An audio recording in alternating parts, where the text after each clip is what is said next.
ব্যাপারটা এমন না যে আল্লাহ লিখে রেখেছেন বলে আপনি বেছে নিচ্ছেন। যেহেতু আপনি এটাই বেছে নেবেন, তাই আল্লাহ আগে লিখে রেখেছেন। এখানে পছন্দ আপনার, তবে আল্লাহ আপনার পছন্দ জানেন। যেমন ধরেন একটা রাস্তার মোড়ে আসলেন, সামনে 5টা রাস্তা, রোড নাম্বার 1, 2, 3, 4, 5। এখানে পছন্দ আপনার, বেছে নিতে পারেন রোড নাম্বার 1, 2, 3, 4, 5। আপনি গেলেন রোড 2-এ।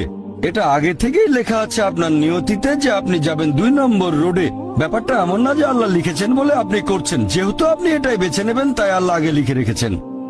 তাহলে পছন্দ আপনার। আপনি চাইলে টাকা উপার্জন করতে পারেন ভালো কাজের মাধ্যমে, হালাল উপায়ে, অথবা পারেন চুরি করে হারাম উপায়ে। পছন্দ আপনার। ধরেন চুরি করলেন, এটা আপনার সিদ্ধান্ত। তবে আল্লাহ আগে থেকে জানেন যে এই লোকটা সহজে টাকা পেতে চায়, তাই চুরি করবে। তাই আল্লাহ আগে লিখে রেখেছেন যে এই লোকটা 25 বছর বয়সে চুরি করবে।